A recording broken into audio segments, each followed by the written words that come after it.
Welcome back to ನಾವು ದಿಢೀರ್ ಪಲಾವ್ ಮಾಡ್ತಾ ಇದ್ದೀವಿ. ಅದಕ್ಕೆ ಬೇಕಾಗಿರೋ ಮಸಾಲೆ ಪದಾರ್ಥಗಳು ಅಂದರೆ 7ರಿಂದ 8 ಹಸಿಮೆಣಸಿನ್ಕಾಯಿ, 1 ಇಂಚು ಚಕ್ಕೆ, 4 ಲವಂಗ, 4 ಏಲಕ್ಕಿ, ಅರ್ಧ ಟೀ ಸ್ಪೂನ್ ಜೀರಿಗೆ ಮತ್ತು ಸೋಂಪು, ಹಾಗೆ 2 ಟೀ ಸ್ಪೂನ್ ಕೊತ್ತಂಬರಿ ಕಾಳು ಮತ್ತು ಅರ್ಧ ಹೋಳು ತೆಂಗಿನಕಾಯಿ ತುರಿಯನ್ನು ತೊಗೊಂಡಿದ್ದೀವಿ. ಇದನ್ನೆಲ್ಲ ಡ್ರೈ ರೋಸ್ಟ್ ಮಾಡ್ಕೋಬೇಕು ಫ್ರೆಂಡ್ಸ್. ಇದೇನಂದರೆ ಒಗ್ಗರಣೆಗೆ ಬೇಕಾಗಿರೋ ಪದಾರ್ಥಗಳು.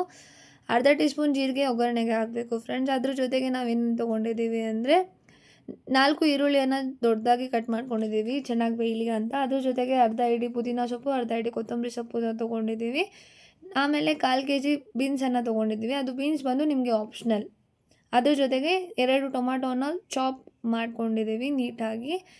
ನೆಕ್ಸ್ಟು ಆ ಮಸಾಲೆ ಪದಾರ್ಥಗಳನ್ನ ನಾವು ಡ್ರೈ ರೋಸ್ಟ್ ಮಾಡ್ಕೋಬೇಕು. ಒಂದು ಬಾಣಲಿಗೆ ಸ್ವಲ್ಪನೂ ಎಣ್ಣೆ ಹಾಕ್ದಿರ ಎಲ್ಲ ಮಸಾಲೆ ಪದಾರ್ಥಗಳು ಆಗಲೇ ತೋರಿಸ್ದಂಗೆ ಹಸಿಮೆಣ್ಸಿನ್ಕಾಯಿ, ಚಕ್ಕೆ, ಏಲಕ್ಕಿ, ಲವಂಗ, ಜೀರಿಗೆ, ಸೋಂಪು ಎಲ್ಲ ಸಹ ಡ್ರೈ ರೋಸ್ಟ್ ಮಾಡ್ಕೋಬೇಕು. ಕೊತ್ತಂಬರಿ ಕಾಳು ಅಷ್ಟೇ ಫ್ರೆಂಡ್ಸ್.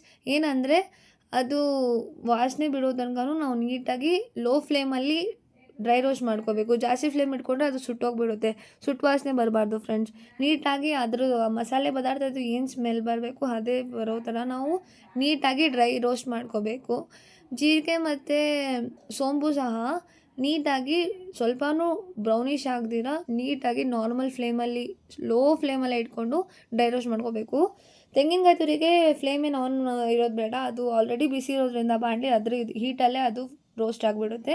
ಇದೆಲ್ಲ ಮಸಾಲೆ ಪದಾರ್ಥಗಳು ತಣ್ಣಗಾದ್ಮೇಲೆ ಒಂದು ಜಾರ್ಗೆ ನೀಟಾಗಿ ಫೈನಾಗಿ ರುಬ್ಕೋಬೇಕು ಫ್ರೆಂಡ್ಸ್. ನೋಡಿ ಎಷ್ಟು ಚೆನ್ನಾಗಿ ರುಬ್ಬಿದ್ದೀವಿ. ಅದ್ರ ಜೊತೆಗೆ ತೆಂಗಿನಕಾಯಿ ತುರಿ ಸಹ ಹಾಕಿ ರುಬ್ಬಬೇಕು. ಈಗ ಏನು ಮಾಡಬೇಕು ಅಂದರೆ ನೆಕ್ಸ್ಟು ಮಾಡುವ ವಿಧಾನ ಏನಂದರೆ, ಒಂದು ಕುಕ್ಕರ್ಗೆ ಸ್ವಲ್ಪ ಎಣ್ಣೆ ಹಾಕಿಬಿಟ್ಟು ಅದರ ಆದಮೇಲೆ ಎಣ್ಣೆ ಕಾದ್ಮೇಲೆ ಇನ್ನೇನು ಗೊತ್ತೇ ಇರುತ್ತೆ ಅಲ್ಲ ಫ್ರೆಂಡ್ಸ್, ಒಗ್ಗರಣೆ ಹಾಕೋದಕ್ಕೆ. ಎಣ್ಣೆ ಕಾದ್ಮೇಲೆ ಅದಕ್ಕೆ ಜೀರಿಗೆ ಹಾಕಿ, ಜೀರಿಗೆ ಬ್ರೌನಿಷ್ ಆಗಬಾರ್ದು, ಸ್ವಲ್ಪ ನಾರ್ಮಲ್ ಅದರದ್ದು ಸ್ಮೆಲ್ ಬಂದ ತಕ್ಷಣವೇ ನಾವು ಈರುಳ್ಳಿ ಹಾಕ್ಬಿಡಬೇಕು. ಸ್ವಲ್ಪ ಬ್ರೌನಿಷ್, ಸ್ವಲ್ಪ ಲೈಟ್ ಬ್ರೌನ್ ಆಗಬೇಕು, ಜಾಸ್ತಿ ಬ್ರೌನ್ ಆಗಬಾರ್ದು ಫ್ರೆಂಡ್ಸ್. ಜಾಸ್ತಿ ಬ್ರೌನ್ ಆದರೆ ಸುಟ್ಟು ವಾಸನೆ ಬರುತ್ತೆ. ನೆಕ್ಸ್ಟ್ ಇದಕ್ಕೆ ಕಟ್ ಮಾಡ್ಕೊಂಡಿರೋ ಈರುಳ್ಳಿ ಫುಲ್ಲು ಬ್ರೌನ್ ಬರೋ ಹಾಗೆ ನಾವು ಚೆನ್ನಾಗಿ ಬಾಡಿಸ್ಬೇಕು. ಅಂದರೆ ಬ್ರೌನ್ ಅಂದರೆ ತೀರಾ ಜಾಸ್ತಿ ಸುಡಬಾರ್ದು ಫ್ರೆಂಡ್ಸ್. ಅದೇ ಗೋಲ್ಡನ್ ಬ್ರೌನ್ ಬರಬೇಕು ನೀಟಾಗಿ. ಅದೆಷ್ಟು ಬ್ರೌನ್ ಆಗುತ್ತೋ ಅಷ್ಟು ಟೇಸ್ಟ್ ಇರುತ್ತೆ. ಅದ್ರ ಜೊತೆಗೆ ನೆಕ್ಸ್ಟು ಎಣ್ಣೆಗೆ ಅರ್ಧ ಚಿಟಿಕೆ ಅರಿಶಿನ ಪೌಡ್ರು, ಹಾಗೆ ಅರ್ಧ ಟೀ ಸ್ಪೂನ್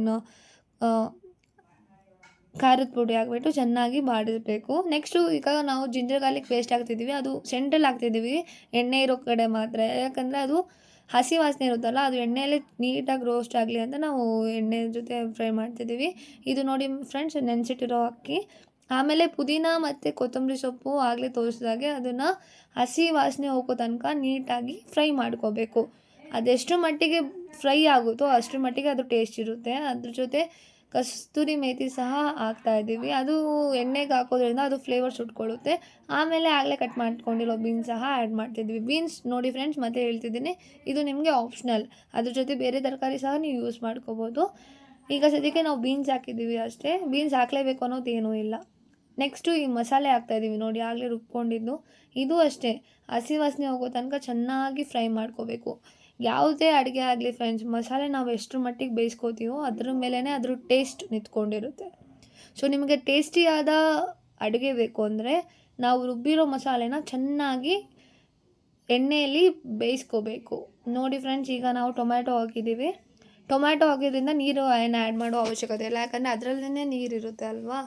ಸ್ವಲ್ಪ ಚೆನ್ನಾಗಿ ಮಿಕ್ಸ್ ಮಾಡಿ ಅದಕ್ಕೆ ಈಗ ಉಪ್ಪು ಹಾಕ್ತಿದ್ದೀವಿ. ಉಪ್ಪು ಹಾಕೋದ್ರಿಂದ ಏನಾಗುತ್ತೆ ಅಂದರೆ ಬೇಗ ಬೇಯ್ಕೊಳ್ಳುತ್ತೆ, ಜಾಸ್ತಿ ಟೈಮ್ ನಾವು ವೆಯ್ಟ್ ಮಾಡೋದೇನಿರಲ್ಲ. ಉಪ್ಪು ಹಾಕ್ಬಿಟ್ಟು ನೀಟಾಗಿ ಮಿಕ್ಸ್ ಮಾಡಬೇಕು. ಮಿಕ್ಸ್ ಮಾಡಿಬಿಟ್ಟು ನೆಕ್ಸ್ಟು ಈಗ ನೋಡಿ ಅಕ್ಕಿ ಹಾಕ್ತಿದ್ದೀವಿ.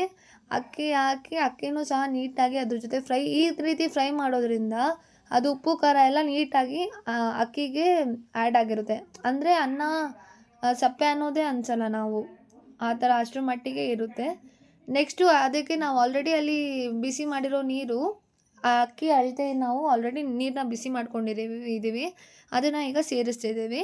ಅಂದರೆ ನೀವು ಬೇಕಿದ್ರೆ ನೀರು ಹಾಕಿ ಸೇರಿಸಿ ಬೇಯಿಸ್ಕೋಬೋದು. ಬಟ್ ಈ ಥರ ಮಾಡೋದ್ರಿಂದ ನಮಗೆ ಟೈಮ್ ಸೇವ್ ಆಗುತ್ತೆ.